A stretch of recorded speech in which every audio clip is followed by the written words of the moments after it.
Okay.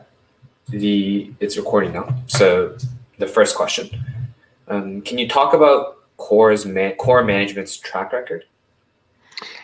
Well, my background is exploration. I've been an exploration geologist my entire career. I started companies like NOVAGOLD. It's close to a $4 billion market cap. We developed the Donlin Creek project and brought in our joint venture partner Barrick on that on a 50-50. We did a similar thing with Trilogy, which we started about 10 years ago, developing the Ambler Mining District and bringing in South 32, an Australian diversified company there, to advance the Arctic and Bornite projects. So we've done this before. I like the idea of developing resources and advancing them to pre-feasibility level of stage, and then bringing in the major company to go the distance. So it's a model that's worked for us. We've had a lot of shareholder value with that approach over the years and over a variety of companies. Can you talk about your key institutional shareholders? Sorry, just before we do that, how long was that? Just so I gauge it. It was under a minute. It was about a minute. Okay, good. Let me time the next one exactly. Let me get my phone real quick.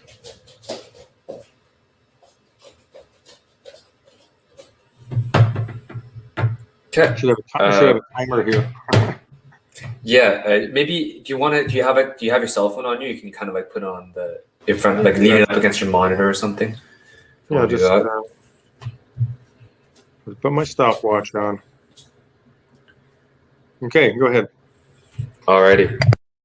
So the second question is, can you talk about your key institutional shareholders? Yeah, we've got some interesting sort of usual suspect shareholders. John Hathaway with Tocqueville became a shareholder. Tocqueville, of course, was bought out by Sprott, so that's a big group that's involved with the company and has been for a bit of time here.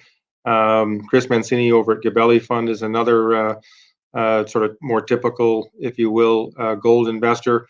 They certainly see the value here that we've created, especially with this partnership with Kinross, where we can see generating cash flows of in excess of $10 per share in a very low risk approach to developing our project using the Fort Knox mill and using Kinross's expertise. So it's a good situation for us, and I think both those shareholders recognize that. Awesome. So that was 49 seconds-ish. Yeah. Cool. Question number 3. How is the listing on the NYSE coming along? Yeah, we're putting our documents together for listing, upgrading to the New York Stock Exchange, American Exchange. I think we're pretty well through the getting our documents put in place, so we'll make the application. We'll have to meet some criteria. I think our trading liquidity is one area that we'll have to work on. I'm hoping by the end of November we'll have a good idea of all the criteria, and whatever criteria we don't meet, we can then maybe address. So hopefully by the end of the year we're up and trading. Awesome. Next, can you speak on the division of responsibilities between Core and Kinross on the JV? Yeah, so Kinross is the manager and operator of the Peak Gold joint venture, and I think that's a great thing because it's their mill and their tailings facility that we're processing, that we'll be processing our ore at.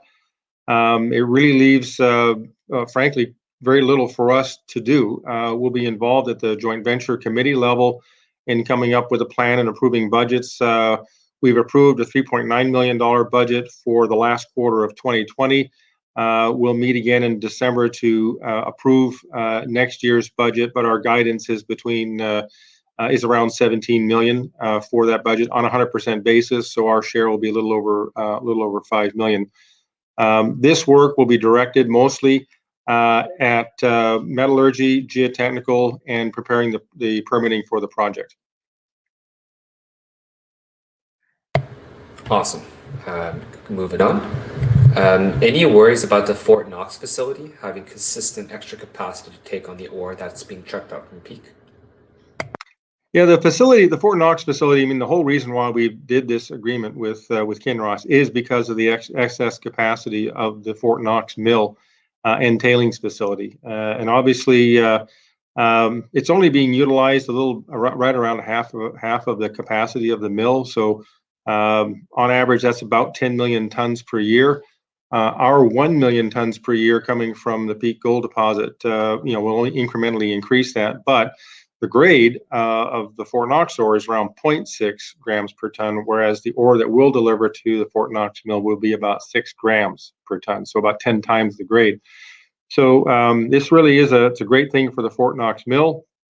It'll adds certainly adds mine life and expectations of higher gold production out of the Fort Knox facility. And if you look at Kinross's corporate deck, you can see that this plays a major role in longevity of the Fort Knox operations. Awesome. Moving on. So Alaskan winters, how much of an impact will this have on operations at Peak and on logistics? And have you taken this into consideration in your financial models? Yeah, certainly Alaska weather here can be tough in the wintertime. It was started out 20 below this morning, and it's warmed up to a brisk 10 below. Interestingly enough, snowfall and precipitation are what are the most difficult for mining operations. It's not cold weather. The equipment actually operates better in the cold weather in terms of its fuel consumption because the lower temperatures have more oxygen. So fuel efficiency is actually improved. Obviously, you got to keep people warm and safe. That's the main directive in terms of any mining operation, and whether it's cold weather or any other aspect of safety, that's the most important thing for anything that has to do with mining. Did that go over? Awesome. And did that email that came in interrupt things? I didn't hear an email. Okay, I did on my end. I wasn't sure if you did or not. No, not on my end. And again, like anything, we're gonna cut it up and then we'll send it to you for review. Obviously, we can't post it approval. So I just wanted to if that interrupted things, we could redo it. But up to you. Yeah, yeah. Like, and if we hear it later on in the recording, we can always come back and record it one more time. Sure. So yeah, but I didn't hear it this time. Okay, moving on. How's the infill geotechnical and metallurgical drilling program coming along? Yeah, right now we have a $3.9 million program that we approved for the last quarter of 2020. Just right after we signed the agreement with Kinross, we immediately approved that budget. That program's being undertaken right now with 2 drill rigs on site. We have a little bit of snow on the ground, but not a huge amount, and we're basically all set up for winter operations, so no issues there. We'll follow that up with a $17 million program. It's not been approved yet, technically or officially, but that's what we anticipate the 2021 budget to be on a 100% basis. So our share will be a little over $5 million. Again, directed mostly at metallurgy, geotechnical, hydrology work in preparation for a feasibility study for 2022 and permitting starting in 2022. So a lot of work yet to do, but we've got a good partner, and we're pretty well set up to execute the plan. Okay, awesome. How's your relationship with the Tetland Tribe?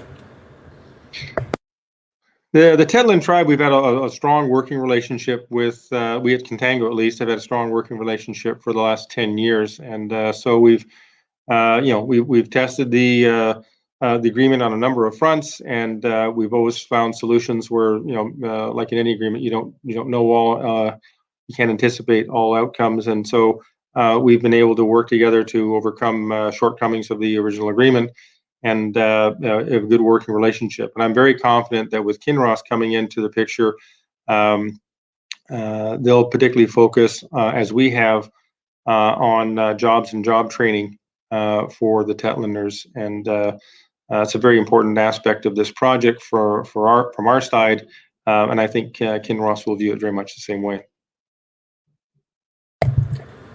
Okay. Are there any concerns with COVID-19? And if any, what measures do you have in place to mitigate risks? Yeah, certainly this year was a complicated year to try and execute a program with COVID-19. We proactively took the position not to have an exploration program this summer. so that we were not interact with the village. Of course, in Alaska Native communities have been devastated in the past by previous pandemics.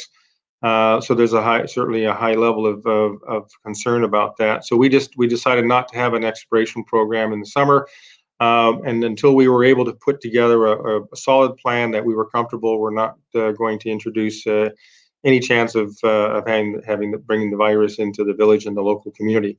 Now that we've done that, we are executing a program as in the last quarter of 2020 here. It's a $3.9 million program where we've got 2 drill rigs working on site. And we're confident that we're executing that program in the appropriate manner. Okay. Are there any environmental concerns, including migrating wildlife? Yeah, obviously there are always environmental concerns whenever you permit a major project. On a scale of 1 to 10, I would say this is at the low end of the scale. Our mine is located on top of a mountain, or on top of a big hill, actually. So we're out of the wetlands. We don't have any migrating caribou herds. Moose are important for the local population, so that's something we'll have a mitigation plan around. But from a permitting standpoint, this is a pretty simple project. We're located on private lands owned by the Tetland Tribe. We've obviously been working with them over a long period of time, over 10 years now, on how to best work with the community and avoid interrupting their normal hunting season. And I'm confident we can develop a mine around those same parameters. Can you expand on the potential exploration upside within the JV property, as well as the 100% owned lands? Well, I'm an exploration geologist, and one of the things that excites me most is the exploration upside of this project. Having an average grade of 4 grams over 1.3 million ounces is a great starting point for any mine, particularly when it's connected to infrastructure like we are at Peak. We have explored only a very small fraction of the 675,000 acres of the Tetland lease, and then the Tetland lease is part of the joint venture with Kinross. We have 90+% of the Tetland lease to really explore in any level of detail. And then beyond that, we have our 100% owned state mining claims north and northwest of the Tetland lease. And we've got a number of very high quality targets already identified, a lot of work done they're basically drill ready on 3 or 4 targets. And so I'm very excited about the exploration potential and the exploration upside of Contango. Okay, moving on. With 35 mil cash on hand, do you expect to be able to fund with 35 million in cash on hand, you expect to be able to fund obligations to production without dilution? What factors, if any, could endanger this? Can you hear me? Is it saying that you couldn't hear me there for a second? Yeah, no, I can hear you. Okay, sorry. Just came came flashing across the top there. So yeah, Contango has $35 million. We expect over the next 2 years to get to a construction decision that will spend probably on the average maybe $5 to $6 million a year on the Peak Gold joint venture. So that's a total of, say, $12 million looking to the upside. And at that point, we would look to, when it's time to construct this project, we'd probably look to a debt financing facility or a convertible note to finance the balance.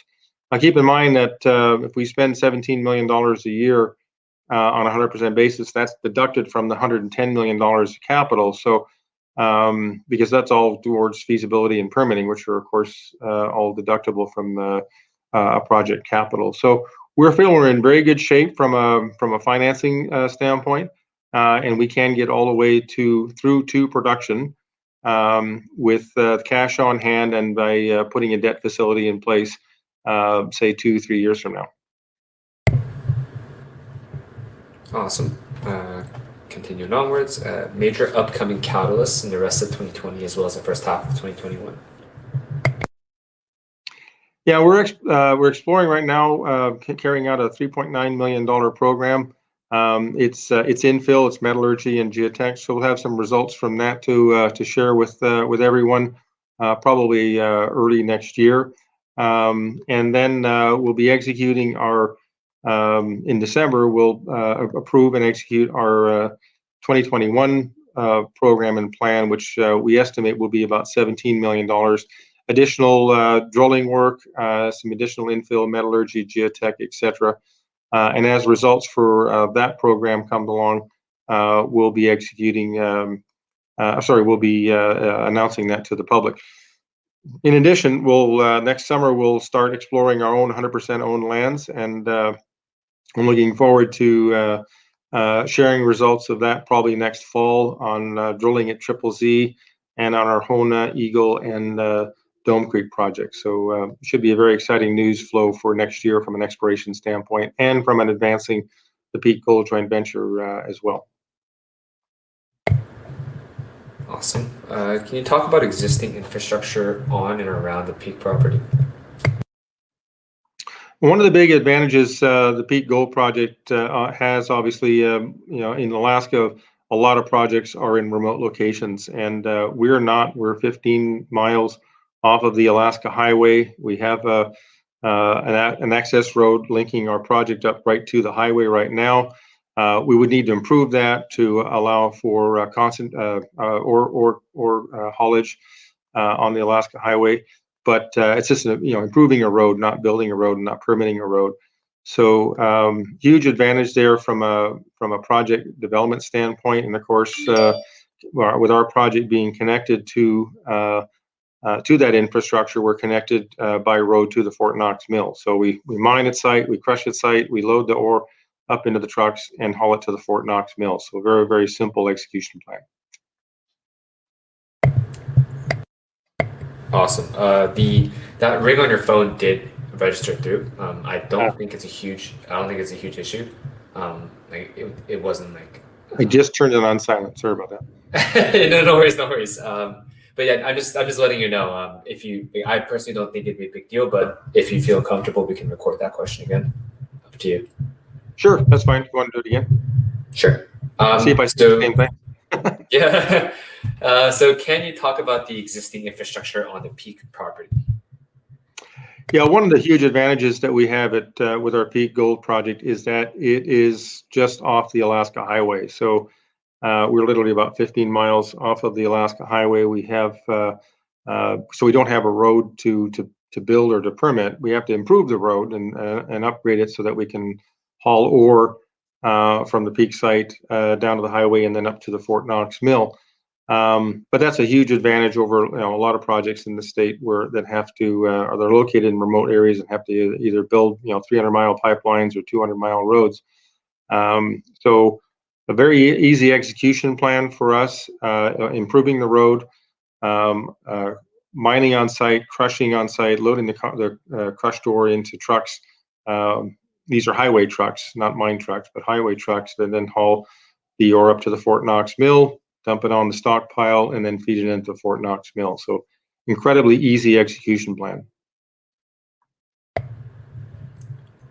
Awesome.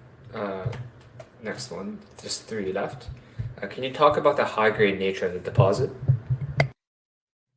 Well, one of the other advantages that we have at Peak Gold is grade, and as they say in our business, grade is king. We have 1.3 million ounces of gold outlined, measured in indicated category, so it's well drilled, well defined, and it averages around 4 grams per ton. So that's high grade for an open pit in anybody's book, and it's we've only explored a small percentage of a 5-kilometer long trend along the Peak and North Peak deposit lines, and then there's several other major target anomaly trends over on the Discovery and on the Saddle that we have only done a very little bit of exploration work on. So a lot of exploration upside yet to be found along trend and along these structural corridors that we've already identified the 1 million ounces of resource. Okay. Can you talk about Alaska as a mining jurisdiction? Alaska is a great place to work. Of course, I grew up here, and I know the state very well. But we are the second largest gold producing state in the United States. Rule of law, resources is the backbone of the economy up here. So we have a very well executed permitting environment, both at the state and the federal level.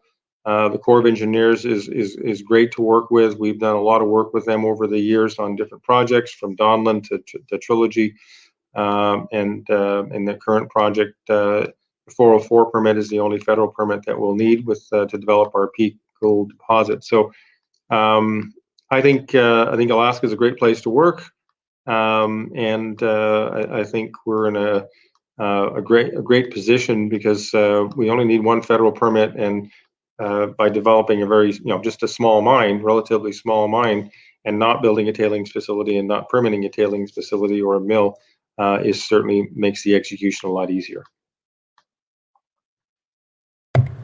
Okay, a very last question. Can you talk about some of the other elements, such as silver or copper, in the deposit? Yeah, the Peak gold deposit is certainly mostly gold. There is a nice little silver credit as well, but the region is known to have a lot of gold, silver, and copper, and all three of those metals are particularly associated with porphyry style deposits. The Peak gold deposit is a skarn deposit, so it's mostly gold and silver. But what generated that deposit is most likely a porphyry related system, and we've yet to find it. We're still exploring for it. We'll continue that effort. One of our targets nearby is called the Triple Z. That's a project that we own 100% of, and it is a porphyry system. We've established that based on drilling and the geophysical characteristics. So we certainly see the potential for all three metals, gold, silver, and copper, and we'll continue to explore the properties for all three metals. Awesome.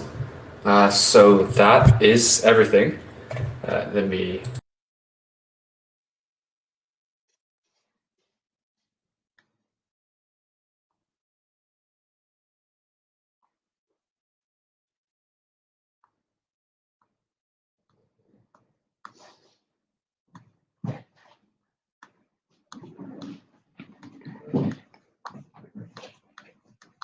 My computer has been super slow. Can you hear me? There you go.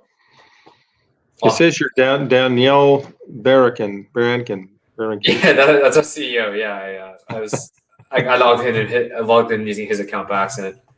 Because it's got all the admin access, so it's just easier to do things. There you go. But yeah, are there any other questions that maybe in the process of answering you want?